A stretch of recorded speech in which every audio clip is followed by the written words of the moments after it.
हम इस समय मुरी के सिल्ली बाज़ार में स्थित हैं और यहाँ हमारे साथ एक बाबा जी हैं। बाबा जी से हम ऑफ कैमरा जब बातचीत कर रहे थे तो बहुत सैद्धांतिक बातें, अनसुने रामायण कुछ कुछ ऐसे किस्से बताए जिससे मैं आश्चर्यचकित हो गया। मैं सोच रहा हूँ कि आप लोगों तक ये बातें पहुँचाई जाएँ, इसलिए हम बाबा जी से जानना चाहेंगे। बाबा जी आप बताइए, रावण का नाम रावण क्यों पड़ा? रावण का नाम रावण इसलिए पड़ा कि जिस समय उनका जन्म हो रहा था उस समय जंगल में बहुत चित्कार हो रहा था। सभी जंगली जानवरों का आवाज़ बहुत ज़ोर से आ रहा था, सब क्रंदन कर रहे थे, इसलिए रोना को ही रावण बोला जाता है। द्वितीय, उनका जन्मने के बाद वो अपना ताकत आजमाइश कर रहा था, कैलाश पर्वत को 20 हाथ से उठा रहा था। उस समय पार्वती जी बोला, ये क्या भूकंप आ गया कि क्या हुआ? बोलता है कुछ नहीं, ये रावण अपना ताकत दिखा रहा है। तो वो अपना पैर का बड़ा अंगुली से दबा दिए तो उसका हाथ दब गया और बहुत ज़ोर से वो रोने चिल्लाने लगा। इसलिए रोना चिल्लाना बहुत ज़्यादा रोना, उसको रावण बोला जाता है, इसलिए उसका नाम रावण पड़ा। रावण इस समय जो है, इसका अगर हम मूल निवास की बात करें, जो लंका है वो तो उन्होंने एक अजमान के तौर पर मांगा था। लेकिन अगर रावण का मूल स्थान की बात किया जाए, उनके पिताजी जहाँ रहते थे वो स्थान इस समय कहाँ है और उसके बारे में थोड़ा सा बताने की। रावण का मूल जन्म स्थान बिसरख है, जो ग्रेटर नोएडा से 10 किलोमीटर या 15 किलोमीटर के अंतराल में है। और अभी भी वहाँ शिव जी का मंदिर है और वहीं पर उनका पिताजी बिसरवा भी रहते थे और रावण भी रहता था। रावण का मूल निवास बिसरख है, जहाँ अभी भी दुकान है, बस्ती है और उनको उन लोग देवता जैसा पूजते हैं। कभी भी उनको जलाने वलाने का नाम नहीं लेते हैं और बहुत अच्छा से उनका नाम से अपना दुकानदारी वगैरह में भी हम डीजे, जैसे दुकान है रावण डीजे साउंड दुकान, इस तरह के करके रावण जनरल स्टोर, इस तरह करके बहुत ज़्यादा वहाँ बस्ती में उनका नाम चला हुआ है। शुभ मानते हैं उनका नाम। रावण की कहानी लंका से कैसे जुड़ी, उसके विषय में थोड़ा सा स्पष्ट करिए। शिव जी ने जब विश्वकर्मा जी से मकान बनाने के लिए बोला पार्वती का अनुरोध में, तो विश्वकर्मा भगवान वहाँ सोना का नगरी स्थापित कर दिए। और मूल काम होता है कि गृह प्रवेश के लिए गृह प्रतिष्ठा करना पड़ता है, इसलिए उसको रावण से ज़्यादा ज्ञानी कोई था नहीं, उन्हीं को बुलाया गया। उसको बुलाया गया, उसके बाद क्या होता है कि रावण को बोलता है कि तुम अब अपना मांग लो दक्षिणा। तो बोलता है कि हमको काहे को लेंगे, आप तो हमारा गुरु हैं, आप ही का हम पूजा करते हैं, ये करते हैं, सब आशीर्वाद आपसे ही पाते हैं, तो हम कुछ नहीं लेंगे। बोलता है नहीं तो हम प्रवेश नहीं करेंगे, तुमको मांगना पड़ेगा। हम बाबा जी से ये भी जानना चाहेंगे कि दशरथ के महाराजा दशरथ, अयोध्या के राजा दशरथ की 3 रानियां थीं, कौशल्या, सुमित्रा और कैकेयी। लेकिन ये कोई नहीं जानता कि आखिरकार राजा दशरथ की शादी सबसे पहले किस रानी से हुई।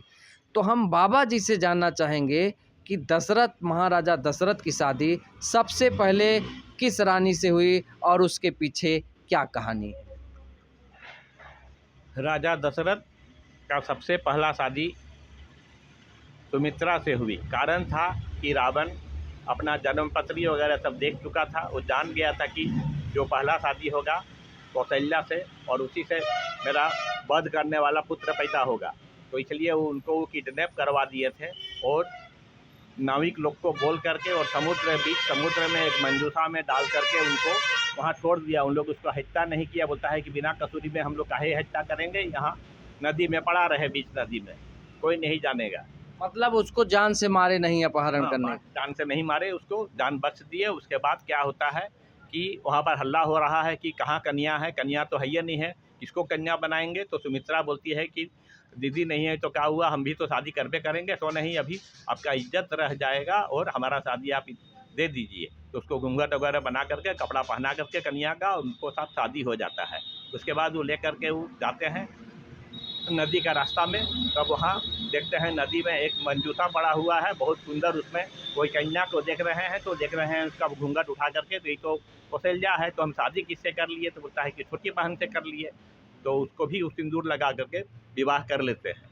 तीसरा बात आता है कि अब नाविक जो था ले जाने वाला, वो बोलता है कि आपको हम तो कोई कीमत से पार नहीं करेंगे, क्योंकि आप कैकेयी को बिना कसूर का ही आप त्याग दिए हैं और शादी उससे नहीं किए। उनका क्या है, सुंदरता में कोई कमी था कि कुछ था, लेकिन उसका जो अपना वो जान गए इससे ऐसा ऐसा फल होगा। माने अशुभ चीज़ होगा, राम का वनवास हो जाएगा, ये सब होगा कैकेयी के चलते, इसलिए उसको नहीं किए। अब वो बाध्य थे कि दो कन्या ये को विवाह किया हुआ दोनों नया नवेली दुल्हन को छोड़ के वो कहाँ जाएँ, तो उनका शर्त मान लिए और सीता से शादी फिर जा कर के उससे भी कर लिए। और यहीं पर एक बात होता है कि रघुकुल रीत यहीं पर भंग हुआ है कि कैकेयी से बात का पिताजी अश्वपति जो थे वो बात कह लिए थे कि जो भी बेटा पैदा होगा यही राजा बनेगा। तो उस वचनबद्ध थे, लेकिन उस वचन को तोड़ करके और अपना बड़ा पुत्र जो राम हुआ उससे शादी दे रहे थे। और एक कहानी ये है कि सीधे दो पत्नी के बाद जब पुत्र नहीं हुआ तो तीसरा शादी वो जाके अश्वपति का बेटी कैकेयी से करते हैं, जो कश्मीर में अभी भी है। तो अश्वपति जो थे उनका माने दामाद हो गए। अब वो तीसरा चीज़ होता है कि अश्वपति जो हैं कि माने राम जी का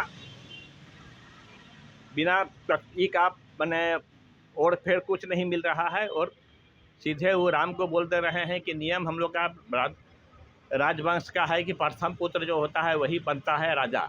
और उसको न शत्रुघ्न को बताए हैं, न भरत को ननिहाल से बुलाए हैं, दोनों गया हुआ है ननिहाल। और तीसरा चीज़ क्या होता है उसी समय कैकेयी को भी नहीं बता करके और तैयारी कर रहे हैं। तो उसी समय जो मंथरा थी वो सब चाल उन लोग का बिगाड़ देती है, और दो जो माने देव और देवासुर संग्राम में जो दो बात वरदान का बात हुआ था वो मंगवा लेती है, जिसमें राजा उसी समय बहुत शोकाकुल हो जाते हैं। अयोध्या के राजा दशरथ के 4 पुत्र थे, राम, लक्ष्मण, भरत, शत्रुघ्न। लेकिन राजा दशरथ की एक पुत्री भी थी, और वो पुत्री किस रानी से हुई थी, उसकी क्या कहानी है, हम बाबा जी से जानना चाहेंगे कि इस पर भी थोड़ा सा प्रकाश डालें।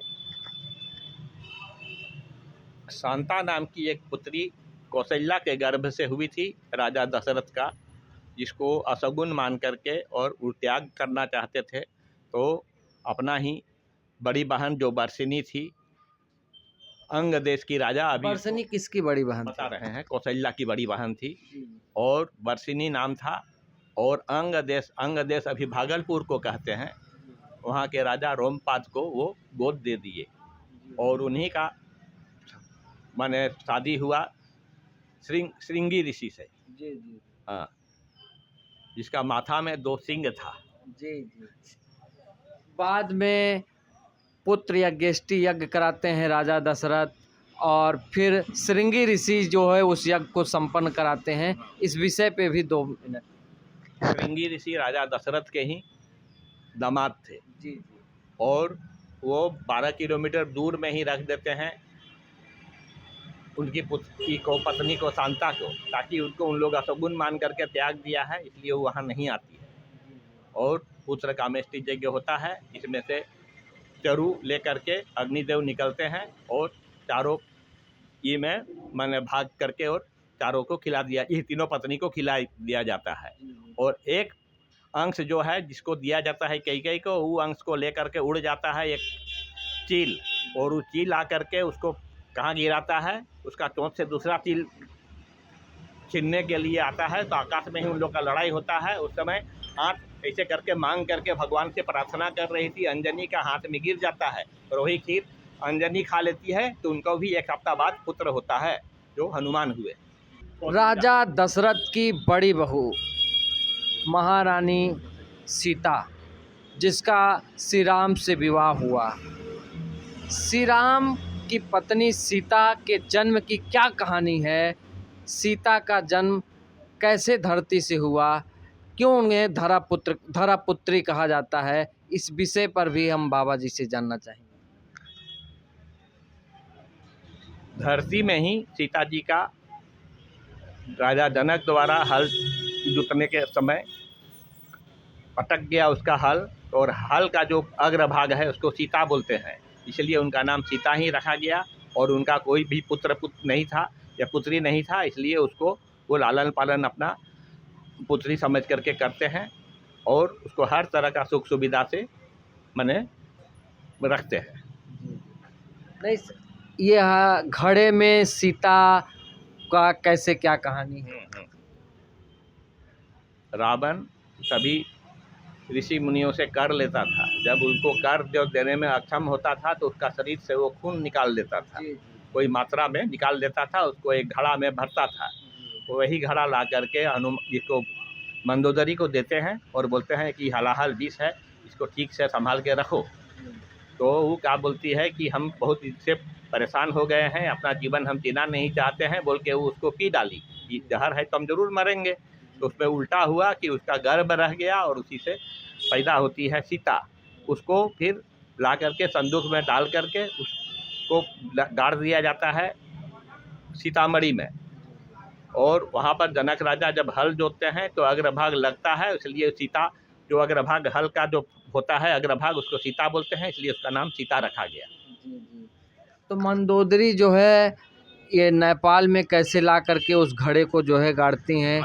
आदमी के द्वारा। वो तो राजा रानी थी ना, महारानी थी ना, आदमी के द्वारा वो भेज करके और गड़वाए हैं। लंका से ला करके नेपाल में? लंका से नहीं लाए हैं उस समय। वो कहाँ पर ठहरी है, शायद लंका ही में।